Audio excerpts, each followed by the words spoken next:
Pues la apuesta de RTV.es por el mundo documental empieza sobre todo desde hace un año aproximadamente, en 2013, que lanzamos una apuesta por lanzar un portal exclusivo de documentales que se llama Somos Documental, en el cual recogemos toda esta idea de los documentales de la 2 que ya conocíamos, que es una marca, ¿no?, por así decirlo, pero ampliada y estructurada por diferentes temáticas y a la carta, es decir, que todo el mundo podía consumir los documentales cuando y como quisiera, ¿no? Eso ya de por sí es un potencial muy grande, porque teníamos horas y horas de documentales que estaban sin catalogar, sin estructurar dentro de nuestro servicio a la carta, que hemos agrupado en un solo portal, que además tiene estrenos cada semana, ¿no? Y por otro lado, tenemos la necesidad de crecer desde el punto de vista interactivo de la innovación con nuestro laboratorio de innovación audiovisual, también en el campo del documental interactivo, del webdoc, ¿no?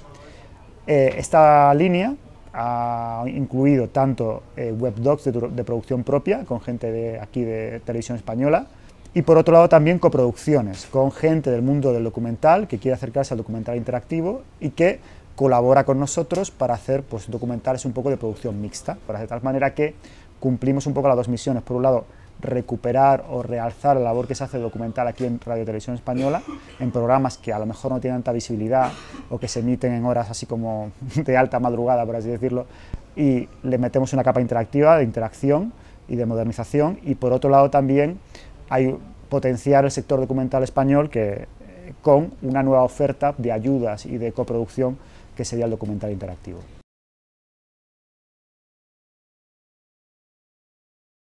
El Laboratorio de Innovación de Televisión Española básicamente lo que se dedica es a intentar encontrar nuevas narrativas en las formas de contar historias. Imaginemos una redacción digital hace 3 años, la redacción digital de RTV.es. No había en el día a día tiempo para intentar explorar estas nuevas narrativas que nos ofrece la web. Entonces decidimos apartar a un grupo de trabajadores los que se dedicasen básicamente a intentar encontrar innovación en cómo contar las cosas. ¿Son documentales interactivos? ¿No son documentales interactivos? Pues es que, hasta donde yo sé, la descripción del documental interactivo no está fijada ni está cerrada. Es muy difícil poner una categoría a estos elementos transmedia y multimedia, que cada uno son diferentes. Yo creo que también es un poco un error intentar poner una categoría a esto que estamos creando en realidad, porque creo que es una cosa de donde venimos, que es de la tele en realidad, o de los medios tradicionales, que nos gusta categorizar todo y decir esto es un reportaje, esto es una crónica, esto es una entrevista, y de repente empezamos a cambiar las normas del juego, vamos a cambiar también las normas de categorización. Entonces, por eso cuando me preguntan, ¿eres realizador de documental interactivo? No lo sé, entre otras cosas, supongo. En el laboratorio siempre decimos como varias frases hechas, pero la verdad es que son verdad, como por ejemplo, no tenemos miedo a equivocarnos. Nuestros jefes nos invitan a equivocarnos. Para intentar encontrar innovación y nuevas formas de contar las cosas, es normal equivocarte. Entonces probamos cosas que a veces no funcionan y otras que sí que funcionan, y como vemos que han funcionado, la redacción de RTV.es las adquiere. El que no es el criterio son las visitas. No nos preocupamos por las visitas, porque hay cosas que no han tenido casi visitas, o han tenido un ratio de visitas mucho menos que otros productos que hemos hecho, pero sí que funcionan gracias, o sea, cuando vemos que lo que nosotros intentábamos contar, esa narrativa nueva que intentamos experimentar, funciona. Ya sea porque lo vemos a nivel de clics o cuánto se mantienen las páginas, o porque hacemos test con nuestros compañeros que no tienen ni idea de qué va el producto y de repente lo entienden en la primera. Ah, vale, o sea que aquí tengo que clicar aquí para que se me despliegue esto y así puedo interactuar con no sé cuántos. Lo peor que puede pasar es que de repente estemos 3 meses trabajando en una cosa, se lo entreguemos a alguien, navégalo, y no tenga ni idea de dónde ir. ¿Y qué pasa? ¿Y qué hace? Y no lo entiende y me quiero ir.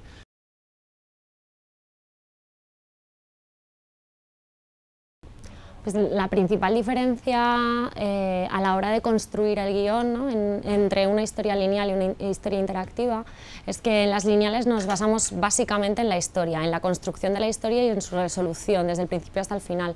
No nos paramos tanto a pensar en cómo va a ser interpretado, mientras que en las historias interactivas lo que más nos interesa es cómo va a ser consumido ese guión, cómo se va a enfrentar a ese proceso de entendimiento de la historia, ¿no?, de qué forma va a ser accesible nuestro contenido y cómo va a ser interpretado. Ese es el mayor reto que un autor puede hacer frente, porque nos tenemos que parar a pensar en todo tipo de públicos. desde el que es puramente internet hasta el que nunca ha visto una historia fragmentada y tiene que enfrentarse por primera vez a ella. La única forma, ante tal volumen informativo que hay hoy por hoy, hay que apelar a distintos trucos para que el espectador te elija a ti y no a otro. Y uno de esos trucos puede ser el de darle un rol al espectador y picarle con que tiene que resolver algo, porque tiene que ser el detective de una historia sobre cómo se resuelve, por ejemplo, el crimen de JFK, o darle el rol de explorador dentro de pues, un paraje natural como puede ser Guadalquivir, y en el que puede pararse a hacer de científico y escuchar los audios de tales o cuales animalitos, ¿no? Para que el espectador que está consumiendo un videojuego y un webdoc con gamificación avance, le tienes que ir dando recompensas, ya sea con un marcador también en el documental interactivo, ¿no?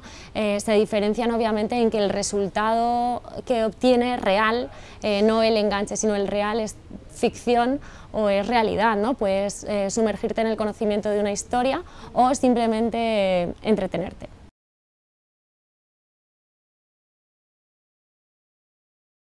Bueno, a la hora de abordar un documental interactivo o una experiencia interactiva, le damos muchas vueltas a cómo va a ser el tema de la navegación.